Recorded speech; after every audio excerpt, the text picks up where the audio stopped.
The following presentation is brought to you by the Realm Network.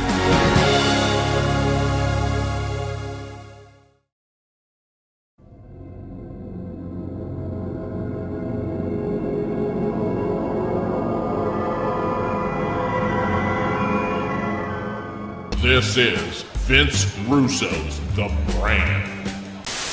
Good evening, everybody. This is Vince Russo from the Realm Network, and I am here to present to you Lions, Tigers, Bears, and Disco. And I am here with Jeff Lane and the Disco Inferno, Glenn Gilbernetti. How are you gentlemen doing tonight? Doing good, Vince. Gilbernetti? Bro, you're such an imbecile. Okay? That's how you want to start the show. You didn't, I want to start the show. Hold on. You didn't get me in enough trouble this week. You didn't get me in enough trouble this week. That's how you want to start the show. You're an imbecile. Bro, you go on these, you keep calling me Gilbernetti, and you go on these other shows, and everybody and then you're sitting there like in a heartfelt, trying to defend yourself on this show, doing a bucket full of chicken eggs or whatever that stupid show you do where you bury your wife and your kids and all the time. You go on there and you're ranting and you're calling me by my wrong name. Okay, which just makes you sound. People think that you're that stupid. Time out. So Time out. when you're actually trying to sit there and defend yourself, you sound like a moron. Time out. Do you understand that? Okay, go ahead. When your mother came on the show, she introduced herself as Mrs. Gilbernetti. No, you introduced her as Mrs. Gilbernetti. She said this is Mrs. Gilberti. Okay. So get the name straight. All right. Okay. Bro, listen, first of all, let me thank you for all the aggravation you caused me this week. It's Okay, great. Bro? It's great. I thank you very much, bro. You deserve good. You deserved it. First of all, you probably got a lot of traffic, got you some publicity, exposed a bunch of idiots that I mean, bro, you know what's funny about that is that people, think how dumb. Like a person that spun that story, think how stupid they must feel themselves, knowing that it's like wow, why would Vince try to get a job as a consultant for a company and then try to put them out of business, which would cost him his job? To me, that was the most entertaining point on topic of that whole thing, is that they think you went behind TNA's back to try to bury TNA, to get TNA off of Pop TV, so then you would in turn no longer be required to have any services. Yeah, well, that's bro. But the funniest thing is, it's like everybody reported, bro. Your buddy, your old friend Cornette, went on his show and did 45 minutes on this. Well, yeah, thanks to you, bro. Well, that's I heard he didn't have he didn't have the nicest things to say about you. What about that? No, he didn't, bro. The guy, let me tell you something. This is for people. All right, bro. You take the high road too many times, okay? But since Cornette decided he was going to he said some. And people don't know this. Cornette's fans probably don't even know this. Okay, is that in the industry, people that know Cornette do not regard him as a very truthful person. Okay, so Cornette's integrity has always been in question because basically the guy is full of baloney. All right, so when he comes on and says things like, he basically said I'm harmless, but God forbid you should keep this guy away from a booking, anything involving booking with his stupid ideas like building and the Invisible Man, and the Martians and stuff. Bro, this idiot, okay, is going on there and stuff that we've talked about before just are not true. He still spins these things like they're facts. Yep. Bro, just so case on point, if somebody's gonna bury me somewhere else and I'm gonna have a forum to air my responses, okay? Number one, building has been and will forever be Terry Taylor's idea. Right. Now, I had nothing to do with it. Everybody that knows that building is Terry Taylor's gimmick, period. Glenn, okay? number two, let me say this number two for you. Number two, bro, I've done thousands of pre-tapes. I just finished doing pre-tapes tonight, bro. I'm still doing pre-tapes. Bro, to this day, the introduction of the Invisible Man coming to WCW was one of the best pre-tapes I ever saw. Tell people what that pre-tape was, bro. What was it? What it would have been? Yeah. You shoot an empty locker room for 30 seconds. There's nothing there. You don't see nothing. And then at the end, coming soon, the Invisible Man. Brilliant. Bro, what is wrong with that, bro? Bro, this guy, like, the funny thing about this is this guy spins this stuff like those are real things. You know the funny? Let me give you a little backstory on that. You know when the old WCW live show, Jeff? You used to listen to it, right? Yep. Do you remember when I had that thing where I was because this was part of the thing I was doing. Remember when I was doing that thing where I was going to be revealing the gimmick that was going to change the industry, the character, and it turned out to be like I kept building up, and bro, we always tried to, me and Bob Ryder and Jeremy always tried to present these like we were serious, even though it was a work. So my new great gimmick was going to be, do you remember Babar the Elephant Boy? Where a character was going to come into the ring. Right. So it's like Babar the Elephant Boy, I like, as a joke, but pitched it as serious as a heart attack to the WCW live audience, the fans, the marks, that was like a gimmick. Bro, like, so each week I would always talk about another gimmick, and some person sent me a tape of the WCW Live. I actually talked about the Invisible Man gimmick on the WCW Live show that we were going to be bringing that in. Okay, so basically like we were just working like the marks. Bro, Jim Cornette thinks that this is like he's like the marks. It's like, okay, he's like the people that we were working to try to put over that the stuff is real and would fool the guys like Jim Cornette that think that what we're talking about is real. All right? So that's just, bro, like, I gotta say, I mean, bro, you don't like to talk about it, but just so people know, okay, because, bro, this is, your heat with him has been it's almost 20 years now. We're 20. Bro, let me tell you how the heat started, because a lot of people they don't know this story. You need to tell this story. Bro, let me tell everybody. The bottom line is this, bro. But before you could go, and everybody in the business knows this. Yeah. Okay, so the story that you're pitching to everybody in the business knows this is the story. And obviously, I've been telling the same exact story since you listen. I'm not trying to sell my book, but I wrote my book in 2002. My story has not changed over the last 14 years. Mm-hmm. The bottom line is, this is how this whole situation started. Bill Watts, when he was at the WWE for about a week, brought me into creative. It was Bill Watts. I give Cowboy Bill Watts all the credit in the world, or I would have never been given an opportunity. Bill Watts brought me in. At that time, the creative team was Jim Cornette, Bill Watts, Jim Cornette, Bruce Pritchard, and Pat Patterson. Pat was retiring. Pat wanted out. Bro, within less than a week, Bill Watts was let go.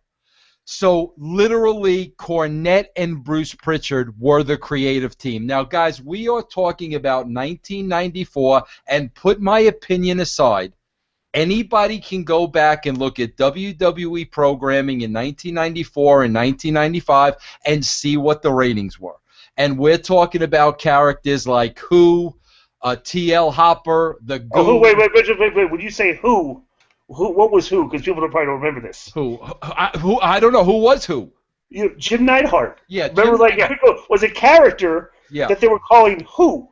Okay. Yeah. Right. So okay. Keep going. Glenn, what about Mantar?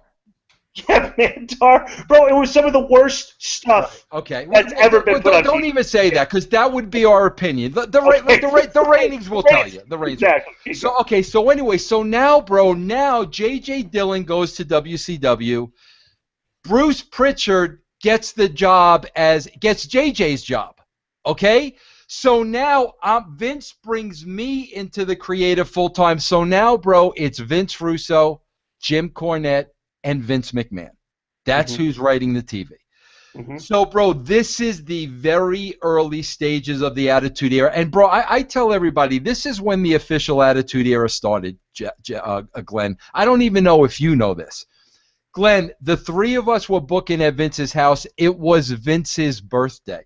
Okay, bro? Bro, I bought Vince a T-shirt that says, don't give me any attitude. I have enough of my own. And I bought that for Vince on his birthday and gave it to him, which I think was kind of the official start of the Attitude Era. So, bro, keep in mind, Vince McMahon brought me on board because, Glenn, at that time, the ratings were in the shitter. He had nothing to lose, even with a Vince Russo. What do I got to lose with this loudmouth Italian from New York? The ratings are in the shitter. So, bro, as the three of us are meeting, a dynamic starts to take place where I'm selling Vince on this new Attitude Era. And the way I described it to him, Glenn, you'll appreciate this. I said, Vince, take the Wrestling 101 rulebook, everything that's been done since day one in wrestling, and let's go the other way. Let's make an effort to go the other way every single time. They think you're going one way, go the other way. That was the foundation of the Attitude Era. While I'm pitching this to Vince, and bro, Vince is listening now. He's never heard anything like that. Cornette is sitting there pitching people coming out of boxes, because if you come out of a box, you're automatically over.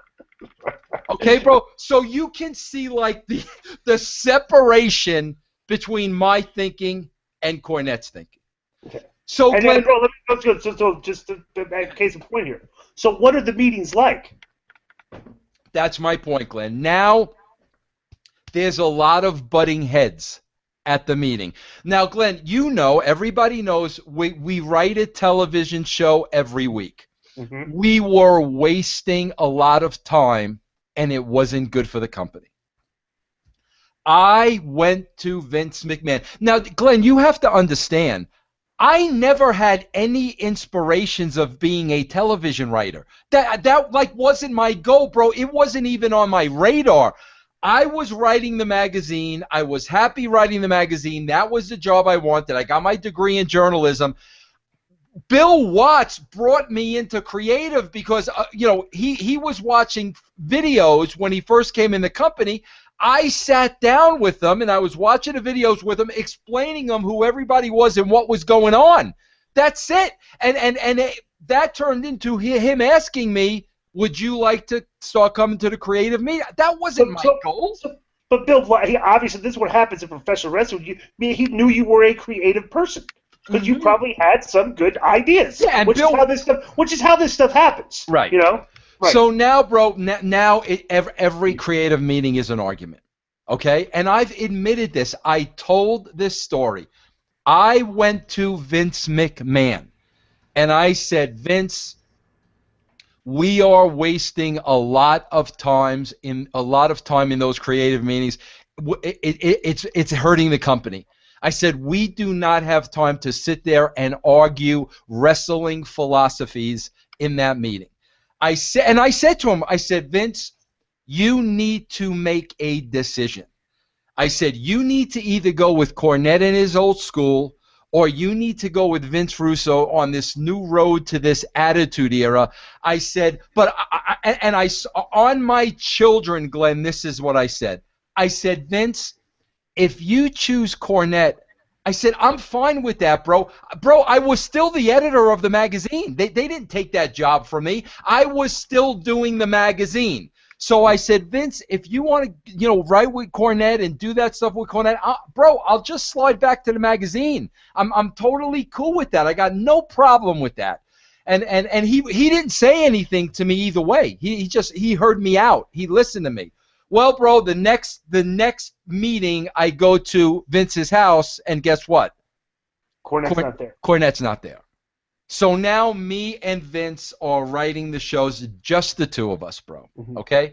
Okay, well, so just to point out, so Cornette his whole take has been spinning. The spin he has put on that is that the situation you described is that you went behind his back to get the job as the writer for WWE. Yeah. Meanwhile, I had no desire whatsoever of being a television writer. My background is in journalism. That's why I was the editor of the magazine. It was Bill Watts who invited me into the creative process. And like I said, bro, I didn't care. I still had my job as the editor of the magazine. It wasn't important to me. So, bro, here's what a lot of people don't know, too, okay? So, bro, that happens. Now me and Vince are writing the TV. Bro, the success of the Attitude Era, it sells itself, okay? Right. I don't need to sit here and put it over. Mm-hmm. I wind up leaving WWE to go to WCW. Bro, at the time, I have 3 small kids. This is 1999. I think Will was 12 years old, VJ was 9 years old, and Annie was about 4. Okay? Bro, the day I leave the WWE, Cornette calls my house and leaves a message on my message answering machine, dropping F-bomb after F-bomb. When he sees me, he's going to kill me. Bro, and my kids heard this. My kids heard this. Bro, I had to call. I was working for WCW now. I had to call Vince McMahon and say, Vince, I'm telling you right now, you need to call this freaking lunatic off, cutting a promo like that my little kids are hearing, or else I'm telling you right now, I'm going to sue you. I said, you better call him off. Okay, bro? So that was that. Fast forward, Glenn, to 2002 in TNA. Okay? Was it 2002 or 2000? Was Cornette there when you started TNA? I don't think he was. No, he wasn't there when I started, but like right. Yeah, a couple of years later. Right. When he went back. Right. Jeff Jarrett has this idea in his head that me and Cornette can work together. Okay? Bro, I said to Jeff, I forgot the phone call. That was years ago. Jeff, that's fine, bro. It's your company. If you think you can be the middle guy and me and Jim could work together, no problem. Now, Glenn, let me stop you right there. I could have told Jeff Jarrett right there, I can't work with Jim Cornette. Jeff, if you hire Jim Cornette, I'm gone. I could have said that to Jeff. Just to give a good time out. Cornette was already working there. Okay, let's get some facts right here. All right, so we tell the story correctly, so there isn't anything to Okay, when you had you worked for came and worked for TNA, we were doing the Asylum. Right. We went to something happened where you were having problems creatively with Jeff, and they sent you home and let Dusty book for a while. No. What happened? I'll tell you exactly what happened, bro. This is the God honest truth. That's when I became a Christian. Right. And I wanted to get away from the wrestling business. That's right. You did the glory. You're right. So I left. I left, and I was gone. Okay. Right. Okay, but this is what you got to understand is what Cornette spits. So there's a spin on this. Yeah. You're all right. So I guess when Jeff called me back, Cornette was already there. Already there. Yes. Okay. Okay. I didn't. But time out. You got to understand the spin that Cornette puts on this. All right. Jim Cornette's stuff always sounds great if you ignore the ratings behind everything that's being talked about. Okay, because like Jim Cornette will say things and try to correlate things that like are garbage or terrible or you killed this without tying the numbers to it. Okay, when you came back to TNA, okay, Jim Cornette has basically said that like you basically sniveled, got in Dixie's ear. I think it was the way he put it, or maybe whatever it was. But bro, he neglects to mention when Scott D'Amore was when they were booking the show, the ratings were not good. Right. The reason they brought you back was because why? The ratings were not good. Right. They were doing .7s and stuff. Right. So Jim Cornette has always said, why in the hell would anybody even consider bringing this guy back? It's because whenever ratings are going bad, you would get a call. Right. Okay. So you go back to TNA and Cornette's working there. You're right. But I told Jeff, no problem. I could work with him. No problem. Right. So, bro, we work together. Me and Cornette work together. I'm working as the writer. He's working as the agent. We're working together. There's no issues. Okay, bro? Keep in mind, at this point, Jeff Jarrett and Dixie Carter are not getting along. And, bro, they're not getting along for obvious reasons. Jeff started TNA. He was the owner of the company. The first week, his backer pulled out. Dixie saved the company, and little by little by little, Dixie got majority control of the company. Now, of course, bro, if you're in Jeff's shoes, and you started this company, there were big issues between the two. Okay, bro? So now, bro, what happens is the Jeff Jarrett, Karen Jarrett angle. Karen angle. This was Dixie's opportunity to now she had a real reason to send Jeff home. Okay, bro? So this all comes down. She calls me, Vince, I'm letting Jeff go home. What he did to Kurt, blah, blah, blah. Can you write the TV? Can you do the TV? Can you do the TV? Yes, Dixie, no problem. Whatever you got to do, I'll write the TV. Me and Matt will take care of it. Don't worry about it. So, bro, she sends Jeff home. Me and Matt are the only two creative guys there. Bro, in one full swoop, she lets go of everybody she associated with Jeff Jarrett. Glenn, you know how sports work. Wait, let me hold on. You know how sports work. When you replace one head coach with another, you don't keep that head coach's coaching staff.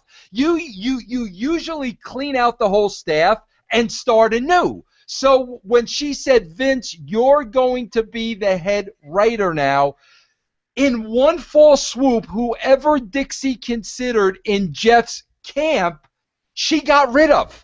Okay, well, you got to understand, Cornette is trying to actually spin that you are the one that fired your friend B.G. James. Right. Okay, right. You know, sent Dutch home, who you respect, have the utmost respect for.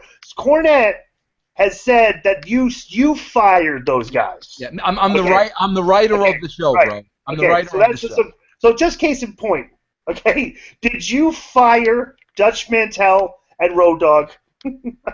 Bro, I was the writer of the show. That's all I did. I wasn't even like a vice president or a director, or Vince Russo and Matt Conway wrote the show. Right. So now, bro, you have to get a point. You have never had any power to fire anybody. Bro, have you? Bro, in 25 years of wrestling, I never had the power to fire anybody, nor did I ever fire anybody. I was never in that position. I never wanted to be. Mm-hmm. So, bro, do you look at? Can you see the track record now? Of course, now, yeah.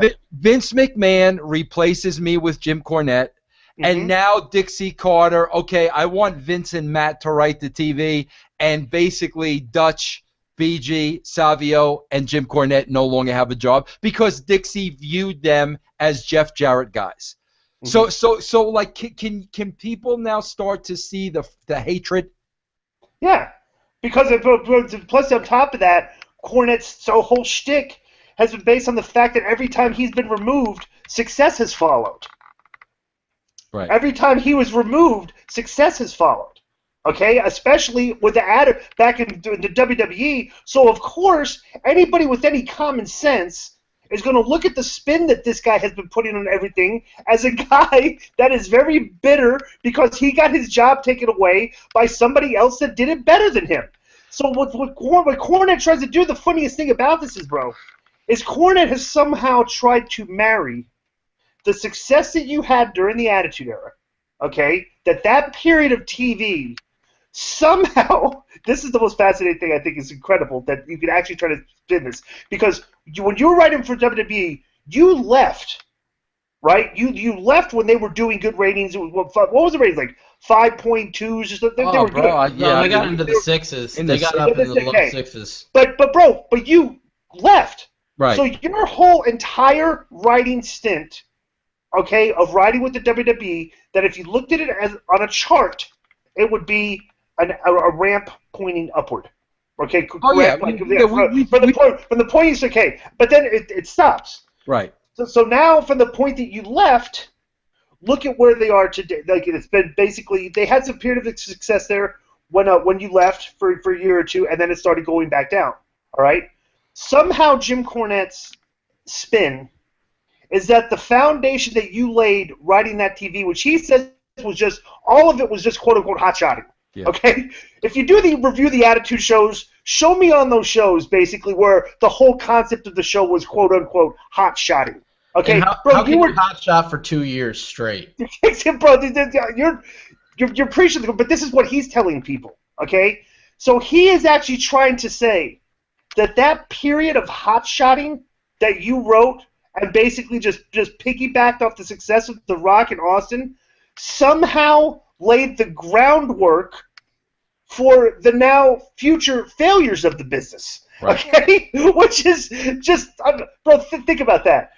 If you're a coach of a football team and you're 14-2, all right, and you quit and the team stinks for like 10 straight years, the coach that you replaced before they can sit to say, well, see, I told you, he just set them up for failure. You know, bro. So I don't think a lot of people know that when like Jim Cornette's fans, I don't think they remember, because it's been a long time, that he was on the booking team in the WWE when they were getting killed by WCW, and it was some of the worst ratings they've ever had. So when people talk about like Raw did its lowest rating in 20 years.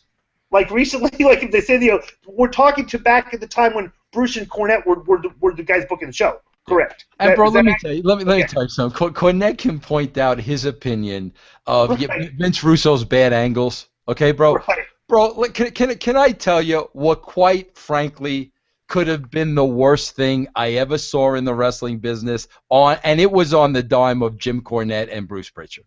Okay, and I was there that night, Glenn, and you'll get a kick out of this, okay? Glenn, they create this character Mantar. I guess that's supposed to be like half man, half buffalo. I still don't know what it is, okay, Glenn? Glenn, I was there this night. So Glenn, Mantar comes out, right, bro? Bro, Glenn, hold on. Jim Cornette could say whatever he wants about me. Bro, Mantar has a 20-foot paper mache head. Okay, bro? So, bro, he comes out wearing the head growling. Ooh! Bro, he climbs up on the apron of the ring. Now he's on the apron of the ring, and he's got this 20-foot high paper mache head. And, bro, he's trying to get between the ropes to get into the ring. Bro, the head is 20 feet long. This guy can't get the head through the ropes, bro. So, bro, before the guy got in the ring, the entire gimmick was killed because he had to take the head off. Okay, so, bro, you can talk about pole matches, Judy Bagwell, David Arquette, all you want. But Glenn, here's another thing I want to make perfectly clear to everybody, because I think this is the most important thing. And Jeff Lane over there can be my witness, okay?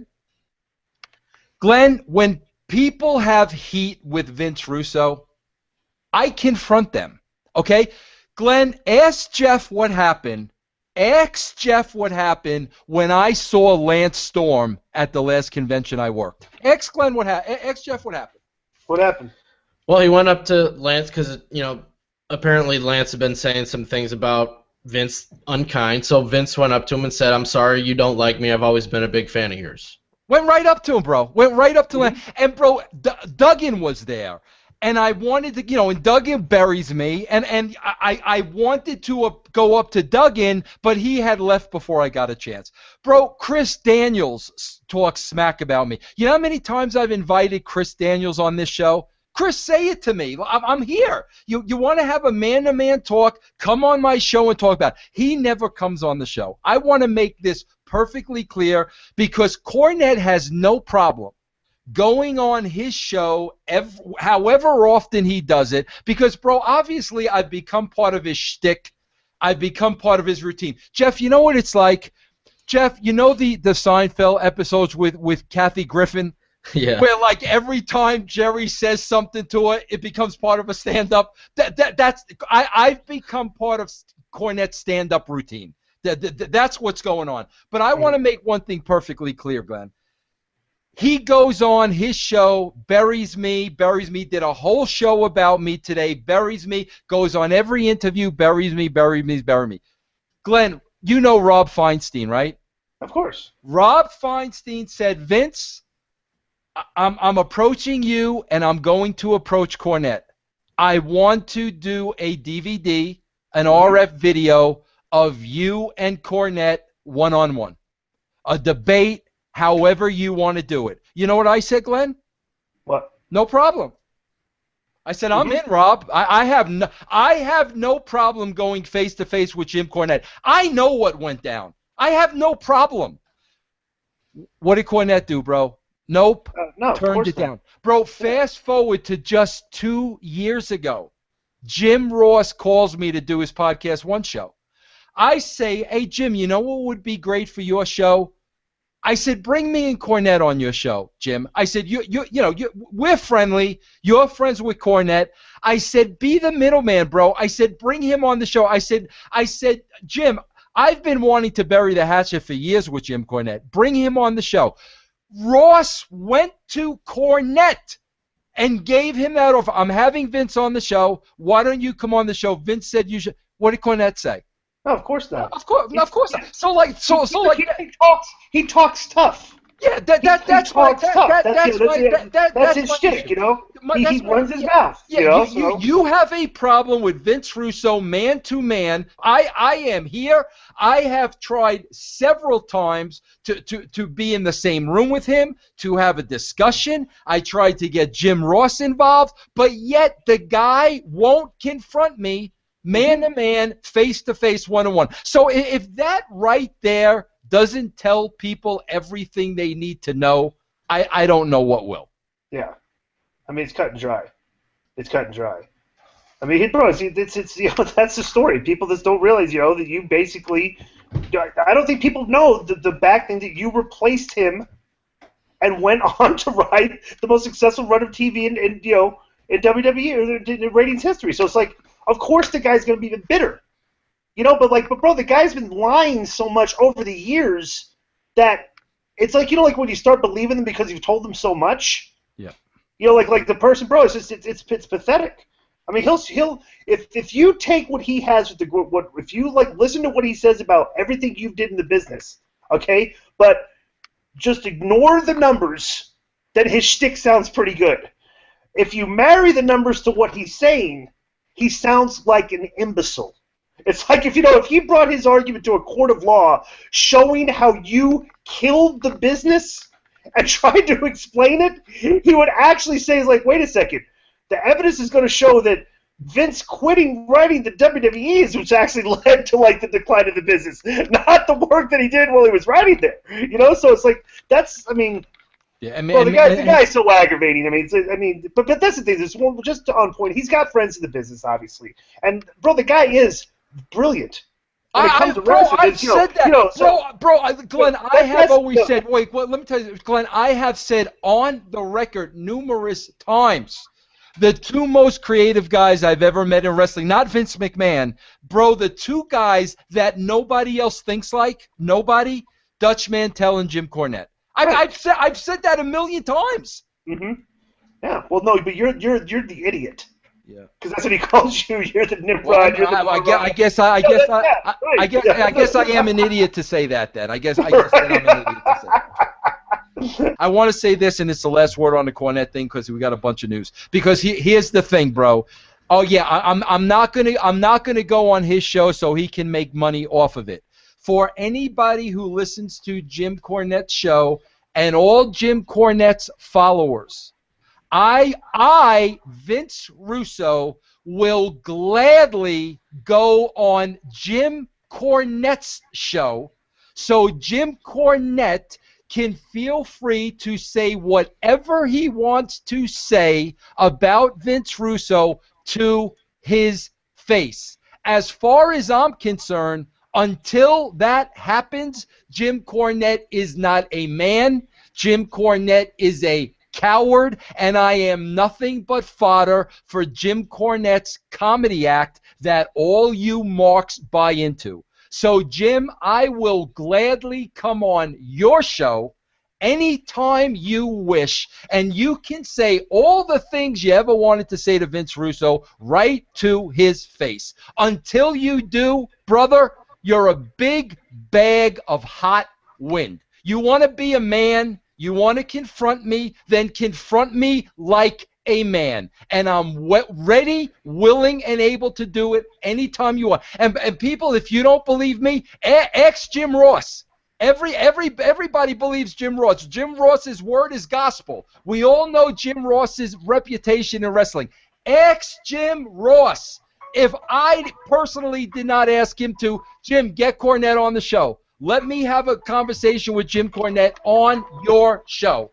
And Jim Cornette turned that down. So you could be entertained by his rants and his promos and his Vince Russo this and his Vince Russo that. Here's the bottom line.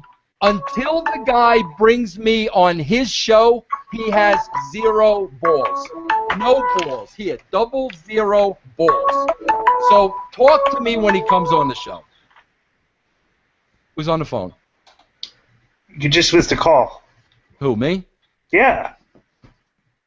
What is it? Was he calling you? Who? Some guy. No, I don't. He's got the password, bro. Well, hang on. I just got a missed call here from somebody. Hey, Jeff, go on with the news. It's very hard to follow that, but I'll try my best. Yes, okay.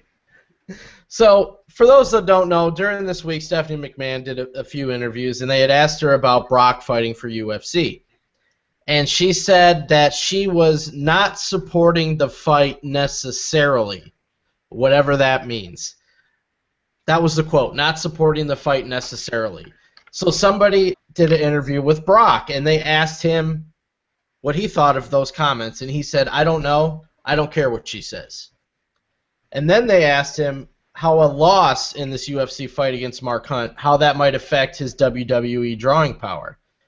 And he said, I really don't give a shit. Glenn, what do you think's going on there? You haven't really spoken about it. What's your spin on that, bro? You think it was a thing where, Brock kind of had Vince by the gonads, to extend the contract, and okay, I'll sign for X amount of years, but I want to do A, B, C, and D, and Vince couldn't say no. I mean, it's pure speculation, but what do you think?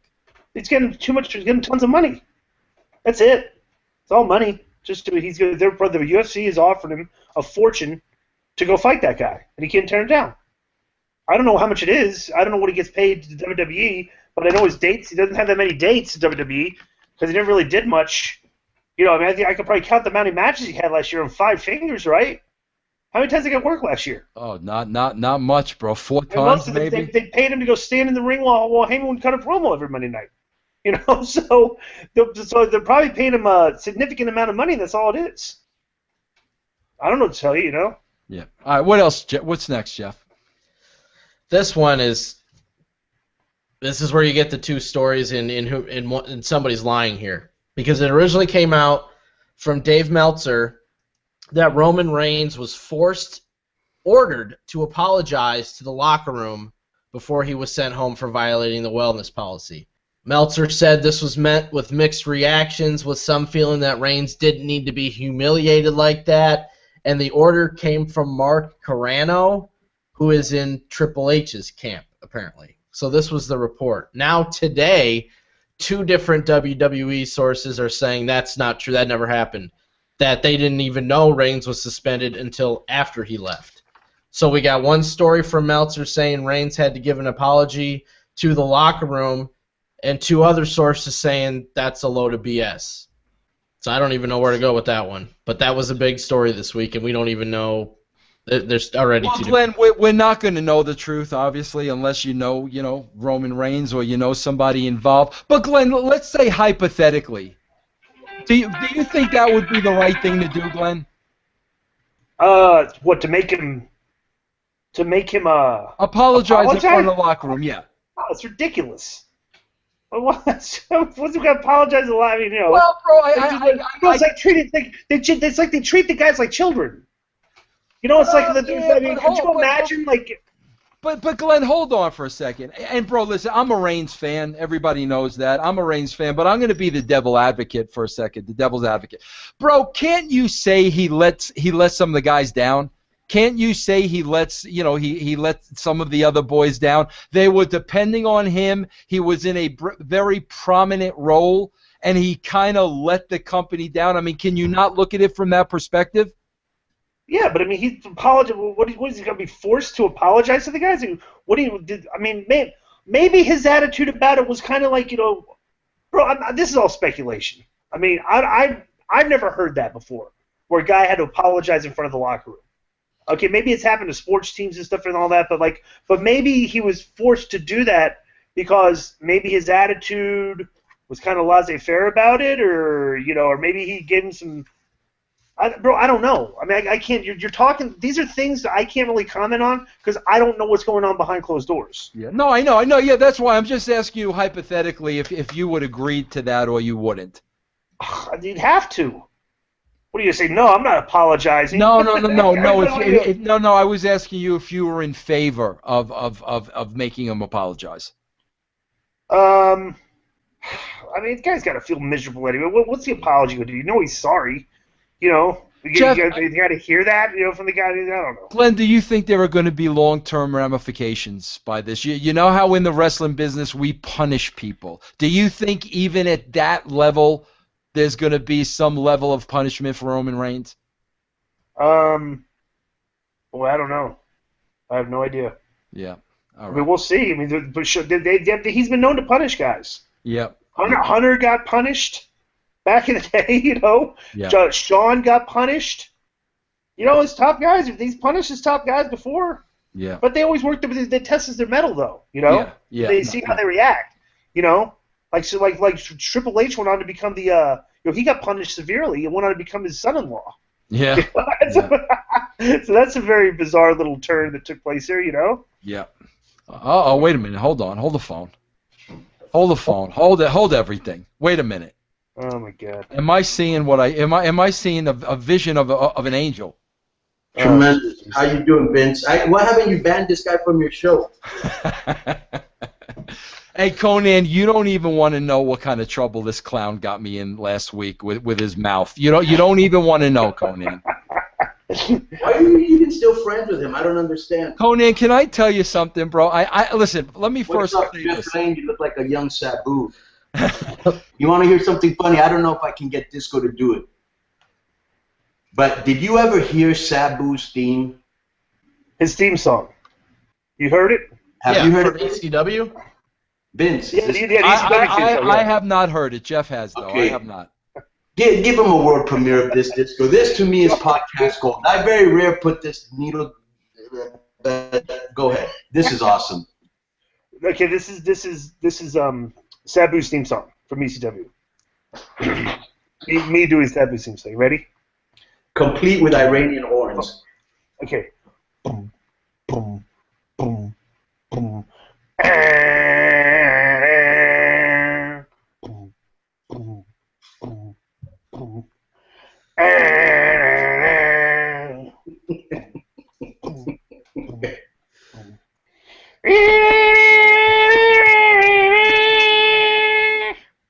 All right, are you done now? Are you done? And you called me an imbecile. And you called me an imbecile to start this show. That's a great impersonation of Sabu's theme song. Jeff, what did you think of that? Conan. Magnificent. Mr. Conan. Put Mr. that over Conan. for 1 second. Huh? Listen, Conan, I don't want to start any trouble. No. I don't want to open up a whole can of worms. No, you would But- never do that. Yeah, I got to get your view on this, Conan. Yeah. The other day, a couple of weeks ago, and I wrote a note of this. I wrote it down in my notebook. I was having a personal conversation with Glenn Gilbernetti. Right. Do you know? Do you know, Conan, that Glenn's mother, she verified that the real last name is Gilbernetti? That's not true. Conan. Is she on your show? Yes, she made an appearance on this show.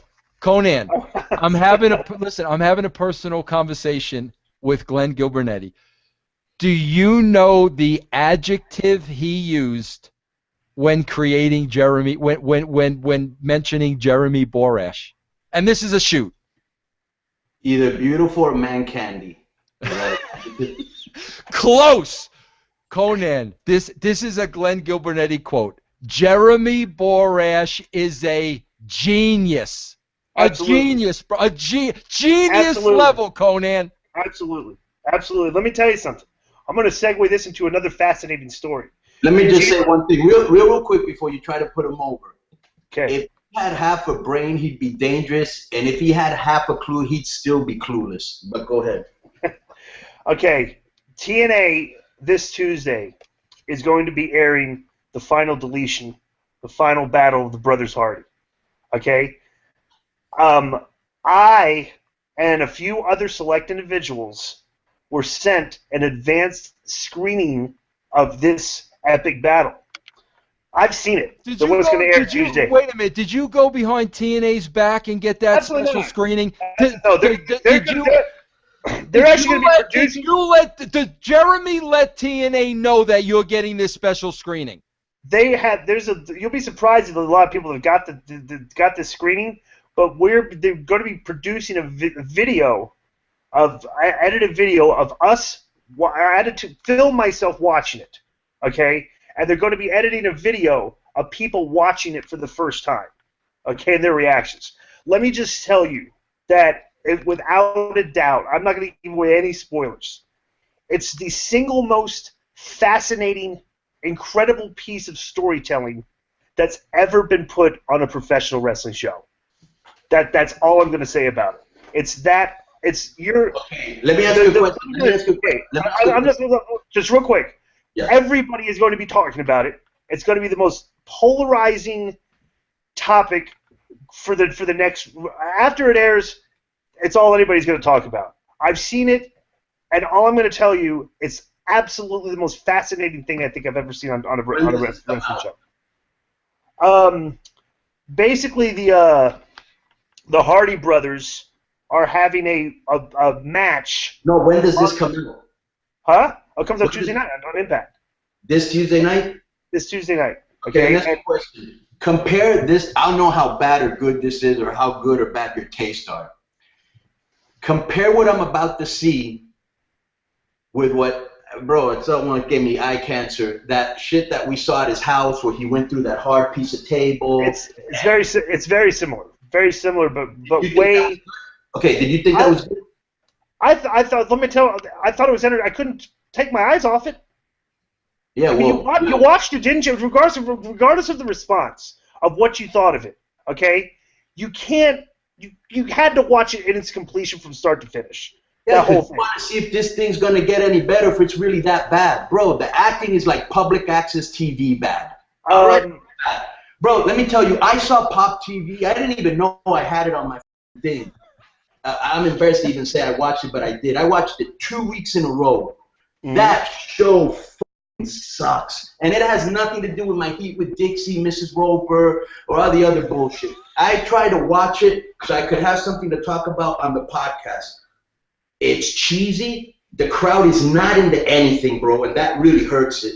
It looks low rent. Whatever Matt is doing, and bro, he's my boy, but it's terrible. And the only thing that I saw on that show that actually I thought, wow, this is pretty cool, was at the very end when they had Drew Galloway facing off with Lashley, because Lashley never talked. When he was in WWE, he never talked. When he was in that shit with MVP, Beatdown Clan or whatever, MVP was like the guy that was cutting all the promos. So he's kind of coming to his own, and it was interesting. That was it, bro. The guy that comes out, Corrigan or whatever, as a heel thing, Billy Corgan's a heel now? Boy, I don't know what he is, bro. He looks Billy like Corgan. Is Billy Corgan on the show now? Yeah, they're making him like heel against babyface Dixie, which completely backwards in my opinion, but that's what they're doing. Yeah. Let me ask you a question. And here's the thing. Go ahead. But Glenn, I want to ask you this: like, are you saying that this idea came from Jeremy Borash? Because you're calling him a genius. I mean, yes. This was Jeremy's idea? Absolutely. You can't ignore the brilliance of some of the stuff that you're going to see. Okay, Bro, it's so fascinating that I don't care what you guys think of Jeremy. Okay, bro, this has nothing to do with it's brilliant. Okay, that's all I'm going to say. It's But bro, brilliant. you're the same guy that said the Vampiro You Shoot video was brilliant. It was. Okay. I mean, bro, let me tell you something. I don't care what anybody says. Sometimes brilliance, it comes in the form of being full of shit. So like Vampiro is brilliant, but like the word brilliant has a lot of different meanings. But when I think of the word brilliant, I'm thinking of somebody like that. When somebody comes up with something that has never ever been thought of, especially like in the wrestling business, you say, "Wow, that's brilliant," because you came up with something that nobody would even have gone and done. Like there's stuff you're gonna see that you're just looking to go and say, "What am I looking at?" And you're saying this came from the mind of JB. Yes. Okay, all right, bro. I'm gonna watch it. I'm gonna watch Everybody's it. Everybody's gonna watch it. It's gonna be all over it's gonna be all over the internet. how much of a hand did he have in that first one that we saw at the house where they threw the baby and he caught it and he went through that stiff table? A lot. That's his drone that shot the aerial views. I mean, Jeremy has a drone. So the drone shots, the aerial shots, and everything. That's Jeremy's drone camera, bro. You guys don't understand. Did you know? Let me tell you something. Jeremy does so many jobs. Okay. Did you know that Jeremy at one point years ago, Conan? You didn't know this. Jeremy was mixing techno house music. And I'm telling you, it was not that bad. He was playing around the computer and he was mixing techno house music. Okay, so the guy just has I don't know. I'm a big mark for Jeremy. I'm a big fan of his, and I like the fact. But I like the fact that Conan doesn't like him because I'm definitely in Camp Borash just because Conan doesn't like him. Conan, what about that Camp Borash, bro? Hey, Conan, are you pitching your tent in Camp Borash, Conan? No, but obviously Disco has. We're gonna have. The main reason I'm here is to promote that I will be under the Jericho network. Who made that decision? Chris Jericho. What? No, bro. I did Jericho's. Let me tell you something. I was on Jericho's show. He said he's had a lot of concussions. Yeah. Okay, so I think that's unnecessary. Here's the best part. Got to be a moment of weakness on his part to let Conan be a part of his podcast here. Bro, you're that's like hiring the. I just can't wait. So Jericho's your boss now? Yes. Oh. Conan. It's fantastic. Conan, will you Chris Jericho's your boss. Hush now up. Listen to this. This is. Let me give you an exclusive. This is an exclusive. Jeremy Borash is going to be the first guest. No. Okay. Here's exclusive. I'm trying to get ratings, dude. Here's the thing. The show hasn't even started, Vince. It's called Keeping It 100. All right. The show hasn't even started, and Disco's already banned. Boom. Right off the top. That's the smartest decision you can make right off the bat. I applaud that 100%. Hey, Jeff, we're gonna come back. We're gonna talk. We're gonna promote Conan's show again. But Jeff, I want you to bring up a news topic because bro, Conan wrote TV for years at AAA. We know Glenn has written TV. Bring up Stephanie's comments about the creative process. I'd love to hear what Conan has to say about that. Yeah, I was kind of confused on these because what she said was that they've lost the ability to tell stories over a longer time because they have 3 hours of Raw and then they need to continue the storylines on SmackDown. But now with separate rosters, they can slow down their storytelling and elaborate more and connect with the audience in bigger ways. And I'm reading this and I'm like, these same guys just wrestle each other for 3 months straight with no story, so I don't understand how she thinks they're speeding through things. To me, this totally didn't make sense at all. No, it doesn't make sense. I think I think my frustration with them is that with all the resources they have, with all the history that they have, with all the great angles they've been a part of, with all the wrestlers in the back that have been part of great angles, and we've discussed this on MLW show, that, yeah, they have a lot of TV, but all right, you got to adapt. You can't have an excuse of we have too much TV. You know, that's a lame excuse. You're making, you know, $100 million plus in TV rights and licensing and all that. You know, and I don't know, I don't think, Vince, you work there, so you would know. Do you think Vince McMahon actually looks at every storyline and reads every single thing and says no, yes, no, no? I think he probably only cares about, like, the top guys. I don't know. What would you say? I mean, that's the way he used to do it, but, you know, he also had competent writers, you know, with me and Ed, and he knew me and Ed took care of everybody else. So I don't know what his you know, what his confidence is in the writers that he has, but I don't know how she could talk about slowing down storylines. The storylines are non-existent. Right. Right. And maybe, you know, they should try, maybe, Vince? Hot shot. Maybe they should try some hot shotting. Bro, let me be honest. Is it and this is where I think that they've lost opportunities. Okay, is now we're building. So they're splitting the roster. So all that's doing is making, like, you're having to elevate guys that aren't ready to be elevated yet because they really haven't done anything yet. You know what I'm saying? So when you're splitting the roster, all of a sudden, you know, your first and second match guys are getting, like, bumped up to mid-card level status. Right. You know, and and your mid-carders now are kind of like being bumped up into the main event mix. You know, when you're splitting the town in half. What they need to do, because they lost this opportunity earlier, is, bro, quit treating NXT like it's as important as they think it is. The characters from NXT right now, to me, are they're irrelevant in the big picture. Okay? In the big picture, these guys are supposed to be learning their craft to be elevated to the main roster, not just showing up there as the characters that they're doing in NXT. Bro, they missed it. They took all these guys from NXT and just put them on the show. What they might have an opportunity to do now, and what they should do, is take these characters from NXT right now, and instead of just bringing them up and throwing them on the show like they did the other NXT guys, is let's start doing what used to work. Vignettes, character development. Let's bring these guys. Let's not see this guy just show up and wrestle a match. And, you know, to me the funniest thing is, like, people think wins on TV are important, but not when you win a match in 14 minutes. Like, you know, it's like, if you want to bring a guy up and let him win in a minute. You know, let Shinsuke Nakamura come up to the show, and his first 3 weeks, guys can't last 2 minutes with them. Yeah. You know, like that. Right. Let's give you a character like that, bro. Because, like, Conan, when this is, you'll appreciate this. I said when AJ Styles debuted. Okay, you see what he's doing for the finish? That springboard flying forearm off the top. It looks unbelievable, right? And it looks like it should pin everybody.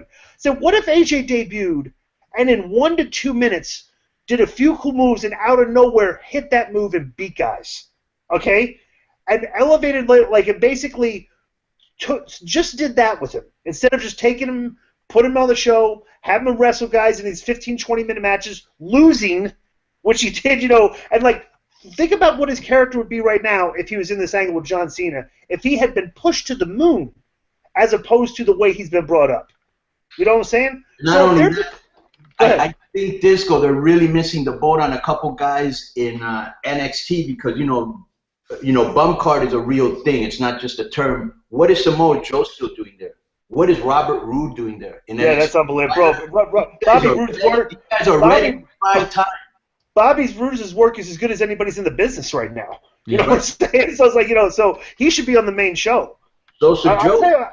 Yeah, Joe too, obviously, of course. Yeah. The only guy they're worried about is you know, they want to bring up this Finn Balor guy, but, bro, I'm telling, like, I know what's going. I mean, this is my take, okay?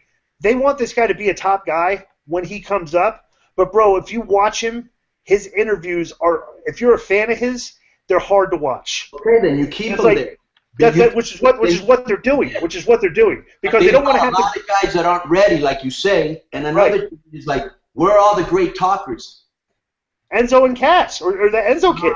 Okay, Enzo and Cass, but they mostly do shtick. Who are all the great talkers that can get on there and talk for about 10 minutes and keep your...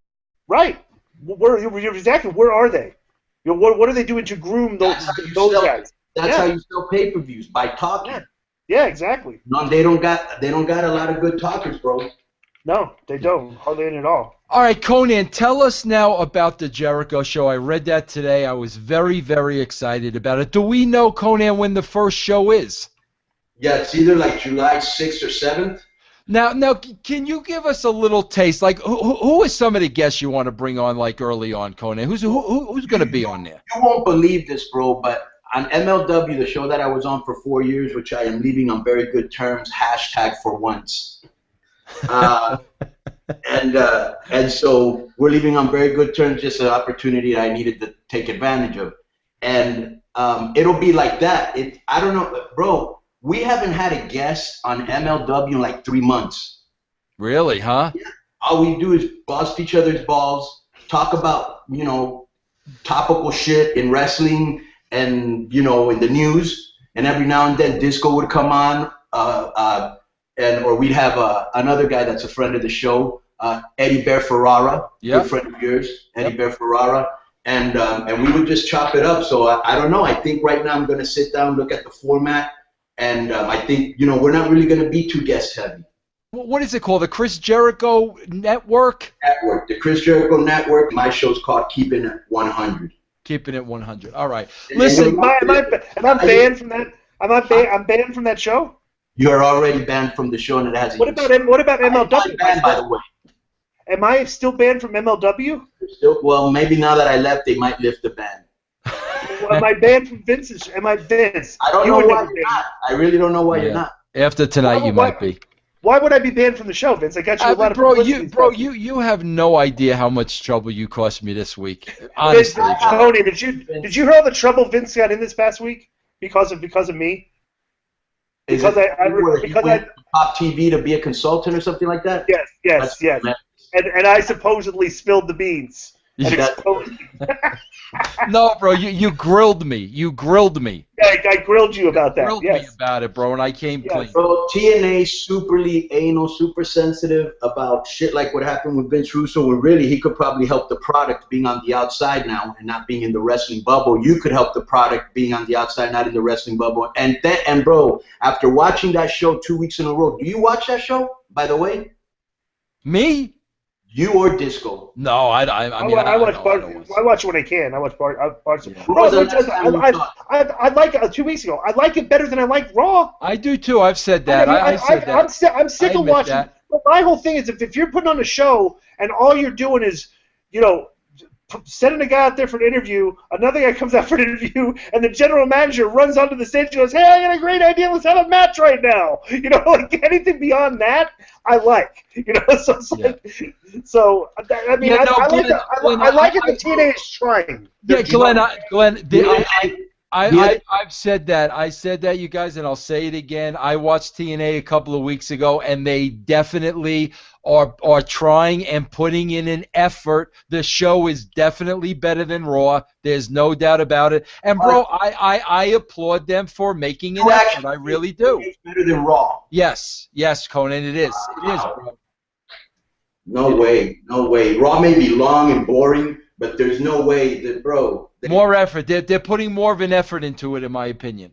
Well, look, one of the things that I saw the other day, I don't know if it was Kurrigan or Dixie or who it was, but somebody from the company was like, yeah, the one thing we can say is, we have the best roster, in wrestling, and, our work rate is, second to none. Bro, Lucha Underground blows them out of the way in work rate. And I still think NXT blows them out of the if that's your calling card, that we have the best work rate, that's false advertising, bro. Yeah, well, yeah, I don't know if I'd agree with that, but I know they put effort into it. But Conan, bro, thanks for joining us, bro. Thanks for jumping in here. And, bro, good luck on that Jericho podcast. We can look for that, everybody, hopefully in the first week in July. I'm going to go. You know what I'm going to do? Yes. I'm going to go. I'm going to try to get a job. I'm going to find out who the owner of Podcast One is, and I'm going to go behind Conan's back to Conan? Try to get him to get him removed from Podcast One. You see, I'm gonna do a little. I'm gonna do a segment which Vince will like, which I'll call it the man line. And I'm gonna put pictures because you're single now. So I'm gonna put pictures of you with your haircut, some of your talents like touching your nose with your tongue, wiping down stripper poles at the strip club, checking IDs, stealing from the tip jar, manning glory holes, stuff like that. And I'm gonna do something like the dating game. Bro, want to hear the sappiest line in the history of sappiest lines, Vince, before I get off? Let's hear it, baby. This guy was on the dating game. Do you remember that show? Brother, yeah. Him, Kidman, and of all people, Jericho. And okay, and they actually asked him this question. They go, what makes you afraid? What are you afraid of, right? Oh, okay, right. Are you ready for the sappiest line of all time? Are you okay, Vince? He goes, I'm afraid of getting my heart broken. Oh, Time out. Oh my. Time out. There is a backstory to that, which is a fascinating backstory. And the reason I used that line was strictly because of this. Me and Paul White, a.k.a. The Big Show, when we were doing TV in Orlando, remember that Hooters across the street from the hotel, Conan? Yeah. Okay. We went to go eat at the Hooters across the street from the hotel in Orlando, all right? And all the girls there are around Paul, and they're looking at him, how big his fingers are, and some of them going, "Oh my God, you're the biggest guy I've ever seen." And he goes, one of the girls goes, "Boy, I bet you nothing scares you." And he goes, "You know what really scares me?" And all these girls are goo-goo wild out of it. They're like, "What?" He's like, "Getting my heart broken." And they all go, "Oh!" All the Hooters girls and everything. That's where I got that line from. I would like to ask your producer to fact check that. Yeah. And Conan, needless to say, he didn't get the date, right? Right, exactly. Jericho, the goes a pig. He goes a pig. Gentlemen, and Glenn, I use that term loosely. Thanks for joining us here tonight, both of you. All right. Thank you very much. Be cool, Disco. Be cool, Jeff. Be cool, Vince.